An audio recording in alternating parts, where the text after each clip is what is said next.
Hi, so I'm Matt, a photographer based in Gloucester, and a common question I get asked is how do I edit my photos within Lightroom? So I thought I'd show you a quick demonstration of how I do that. You know, a lot of it is down to lighting before taking the shot, so making sure you've got, you know, the correct exposure, the lights are in the right place.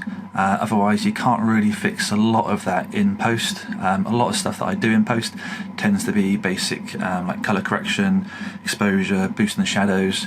But what I'm going to do is show you the image before and then show you it after as well. Hopefully you find it useful. If you do, then drop a like and a comment below.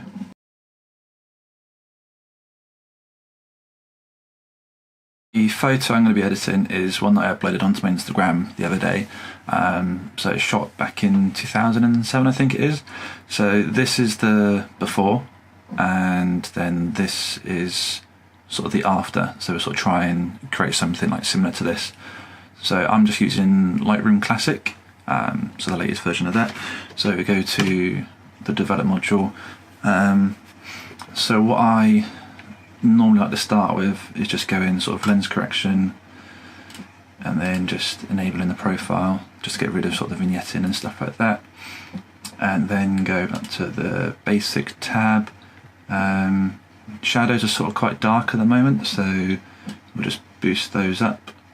Like this was actually shot on a D800, so it's got quite a nice sort of dynamic range, so we're able to boost it up a little bit. And next step, add some clarity, but not too much, going up to 100%, because as you can see, it just adds way too much highlight. Some people like having loads of clarity, myself, not so much. So what we'll do, we'll just drop it back to around about 30, just times 30, so 30. But then what it's done is create this sort of hotspot at the top there, so we'll just bring back the highlights a little bit, so just brings back a little bit more detail. And blacks, so what I like to do with the blacks is just hold down Alt and then clip quite a few of the blacks, and then do the same with the whites, so boost it up to about there. So that's giving me my sort of base and to work with. So exposure, we'll just bring up the exposure a little bit too much, just drop the highlights down. And now what I'll do is go to split toning. So what I normally like to do on my stuff is just add a bit of blue into the shadows. Like the gym I shoot in, it's sort of quite a white gym, so the walls are quite white, the machines are white, so just add a bit of sort of colour and variety to that. Highlights tend to sort of leave alone, and then we'll go into the hue, saturation and luminance. So grab the little saturation adjustment, so just press this. Don't really like this sort of like greenish colour here, so I'll just hold down that, just drop that out. So it hasn't really affected the skin tones that much, because you can see it's taken out the greens and the yellows, and we'll just drop down the oranges, so the oranges are where his skin tone is. Luminance, so we just bring that down to bring a bit more definition. If you go that way, it's going to increase. If you bring it down, you know, too much, ends up looking very strange. So we'll just bring that back to around about -13. Slightly tweak the colours here.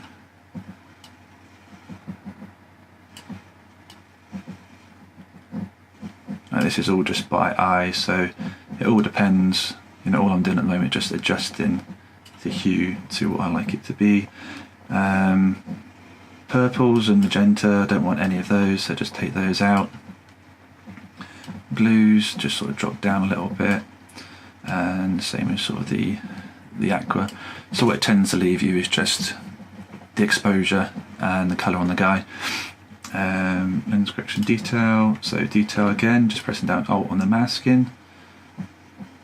Then we just want some detail on sharpen a little bit, radius,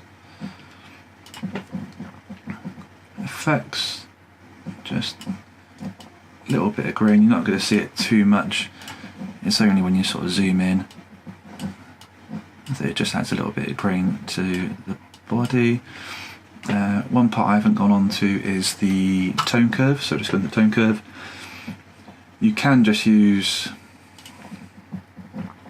like the medium or sort of strong that you get as the normal sort of default in Lightroom, but what I tend to do again is grab the little adjustment, so I just want to increase that a little bit, but then the black sort of drop it down so you get a bit of sort of contrast there. We'll just bring that up, so we're just sort of clipping the black so it gives it a bit of a matte finish, and drop down the highlight, so just bring that up a little bit there, same there. So that's what we're working on at the moment. So for example, to sort of see the before, so this was before, and then that's where we're at the moment. At the moment it's all done in Lightroom, but what I want to do is just increase the exposure in the shadow area. So grab the gradient filter, just sort of bring down, you know, quite a biggish gradient there. Again, boost the shadows and increase sort of the exposure, but as you can see it's taking exposure of him as well. So go to range mask and then luminance, and if you click show luminance mask, this will show you everywhere it's hitting. So I don't want to hit it on his face there, so we'll just take the range down a bit and tick that, and then if you press this little toggle there, it turns it on and off, so you can sort of see where you're, and then just add some whites. So that's where I've got to so far, so let's see how that compares with before the final shot. So let's go back.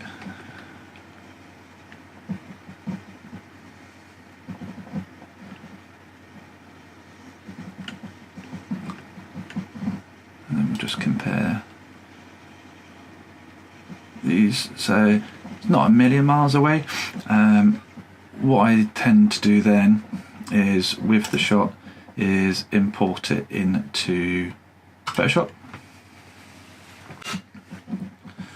Just wait for that to load. So now in Photoshop what I'm going to be doing is the dodging and burning.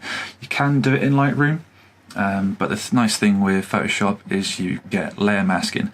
So with layer masking you're then able to control the dodge and burn a little bit better than what you can in Lightroom. Like Lightroom is just done through adjustment brushes. So now we've got the image here.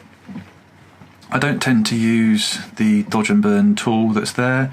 I've actually got an action that's created, so all I do is press dodge and burn and play, and there we go, that's my action done. So you've got dodge and then burn, so all it simply is just the curved adjustment layer. So burn is decreased and then dodge is increased. So then because you've got your black area, we then choose B, so brush, and then make sure it's white. Opacity, just sort of drop it down. So at the moment I've got it on a sort of 40%. So I tend to do the burn in first. So anywhere there's like a dark area, I'll just go in and sort of paint along there and just make the definition sort of stand out a little bit.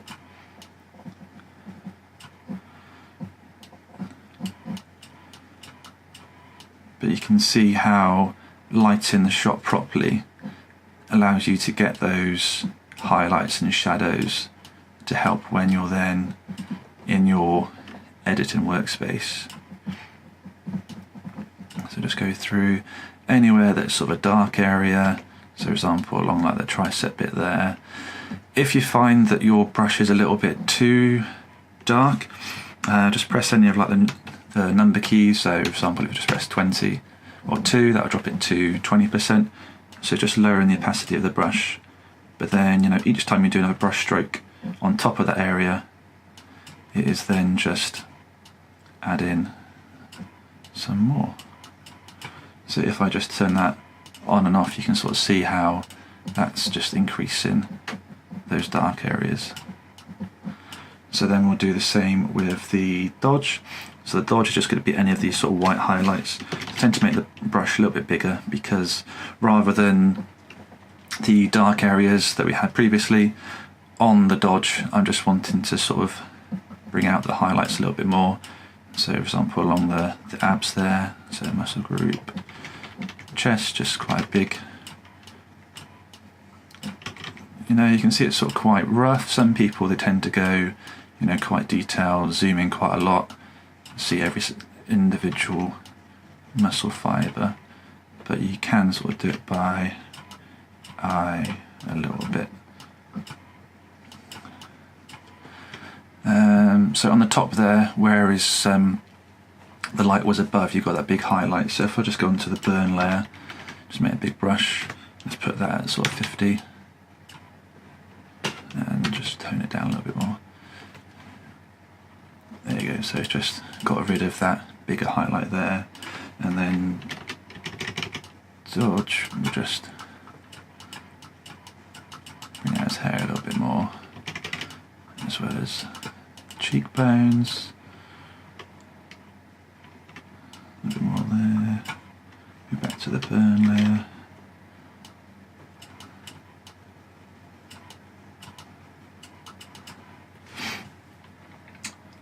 Alright, so now that's done, create a new layer. So on this, all I'm going to do is just get the spot healing brush and then just get rid of that little area there and then that there, and that is pretty much just that stray little bit of hair,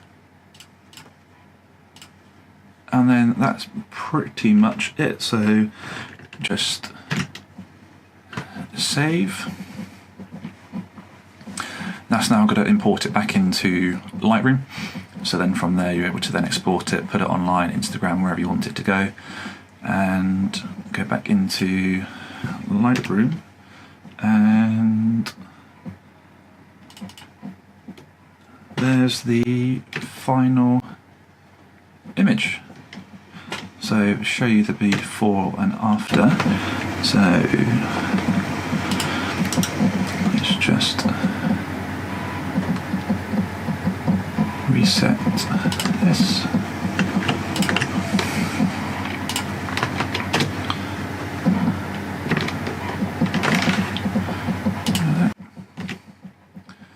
There you go, so that's what we started with, and then just with a few simple tweaks in Lightroom.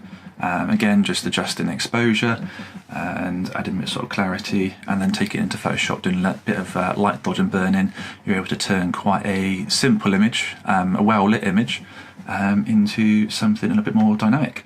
So if you've got any questions, then feel free to comment below or visit the website link in the description, and look forward to hearing from you soon. Thanks.